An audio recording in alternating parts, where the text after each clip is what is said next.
नमस्कार, मी Renuka mummy's food and kitchen मध्ये मी तुमचे मनापासून खूप खूप स्वागत करते। तर आज आपण मस्त असा बनवणार आहोत उन्हाळा स्पेशल छान असे कैरीची चटणी किंवा कैरीचा मुरावळा असेही तुम्ही याला म्हणू शकता।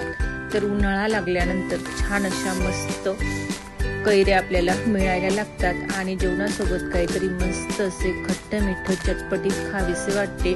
त्यासाठी छान असे आपण कैरीची चटणी बनवणार आहोत। त्यासाठी मी अशी मस्त ताजी फ्रेश आणि मोठ्या आकाराची कैरी घेतलेली आहे। कैरी मी इथे 1 किलो घेतली, तर तुम्ही तुमच्या अंदाजानुसार कमी जास्त करू शकता। तर आपल्याला सर्वात आधी कैरीला छान असे भरपूर पाण्यामध्ये भिजत घालून छान असे व्यवस्थित स्वच्छ चोळून धुवून घ्यायचे आहे। म्हणजे जो कैरीला चिक वगैरे लागलेला असतो तोही व्यवस्थित असा निघून जातो आणि धूळ मातीही निघून जाते। तर जेवढे व्यवस्थित छान असे स्वच्छ धुता येईल तेवढी व्यवस्थित आपल्याला ही कैरी धुवून घ्यायची आहे। आणि सर्वात महत्त्वाची, कैरी धुतल्यानंतर लगेच आपल्याला एका टॉवेलवर किंवा एका सुती रुमालावर ठेवायची आहे। तर मी आता सर्व कैरी व्यवस्थित अशी स्वच्छ चोळून व्यवस्थित अशी धुवून घेणार आहे। तर धुवून घेतलेली कैरी आपल्याला त्याच रुमालाला पूर्ण व्यवस्थित स्वच्छ कोरडी करून पुसून घ्यायची आहे। तर कैरी ही अजिबातच ओली न ठेवता आपल्याला व्यवस्थित अशी जेवढी कोरडी करता येईल तेवढी व्यवस्थित स्वच्छ कोरडी करून घ्यायची आहे। कारण कैरीला थोडासा ओलावा असला किंवा पाणी असले तर आपला मुरावळा हा छान असा वर्षभर टिकत नाही किंवा खराब होतो।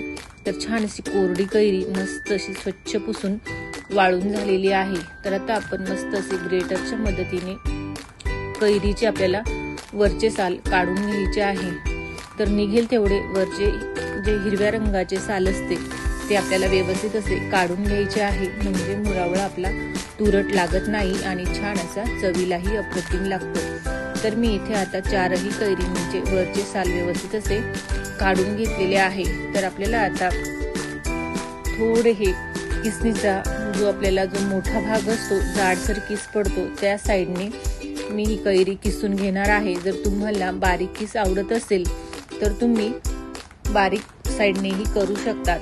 तर मला अशा पद्धतीने छान असे मस्त लच्छेदार असा हा किस कैरीचा आवडतो, म्हणून मी थोडे जाड अशा पद्धतीने मस्त असा लांब सडक किस तयार करून घेतलेला आहे।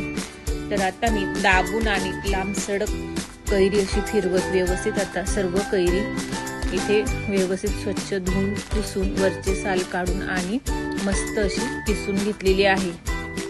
तर आता आपण एक कढई ठेवलेली आहे आणि आपल्याला गॅस आता लगेच चालू न करता सर्वात आधी कढईमध्ये आपण आता किसून घेतलेली कैरी घालून घेतलेली आहे।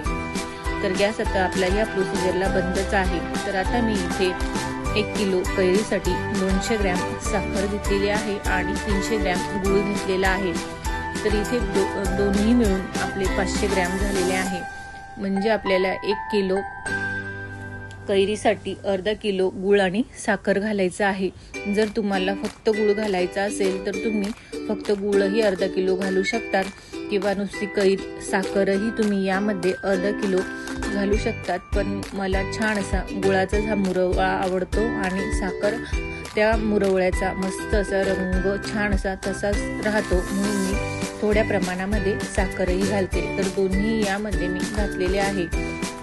तर अशा पद्धतीने आपल्याला आता गूळ आणि साखर गॅस चालू करून व्यवस्थित असा मिक्स करून घ्यायचा आहे। आणि अशा पद्धतीने व्यवस्थित आपली साखरही वितळायला लागलेली आहे आणि गूळही वितळायला लागलेला आहे।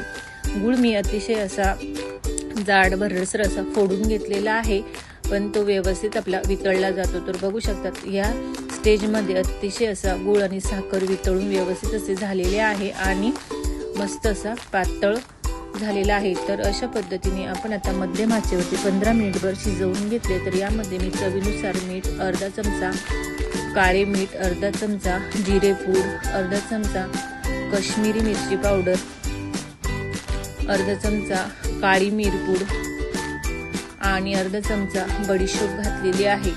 तर आता हे सर्व जिन्नस व्यवस्थित आपल्याला यामध्ये मिक्स करून घ्यायचे आहे। जर तुम्हाला चाट मसाला आवडत असेल तर तोही तुम्ही यामध्ये घालू शकता किंवा तुम्हाला जर तिखट हा मुरब्बा किंवा चटणी, कैरीची चटणी तिखट आवडत नसेल तर तुम्ही यामध्ये मिरची स्किप करू शकतात। तर बघू शकतात 5 मिनिटभर सर्व मसाले घालून मी व्यवस्थित असे मिक्स करून हा मुरवळा छान असा शिजून घेतलेला आहे। तर अशा पद्धतीने आपला छान असा मस्त उन्हाळा स्पेशल चटपटीत खट्टा मिठा आपला कैरीचा मुरवळा किंवा कैरीची चटणी छान अशी तयार झालेली आहे। तर मुलांना ही छान असे जाम सारखे खाण्यासाठी अतिशय अप्रतिम आहे। तर मुलं जेवणासोबत जाम सारखे खाऊ शकतात। तर अशा पद्धतीचा मुरवळा आपला तयार झालेला आहे। तर तुम्हीही अशा पद्धतीचा मुरवळा या उन्हाळ्यामध्ये तयार करा आणि मुलांनाही खायला द्या।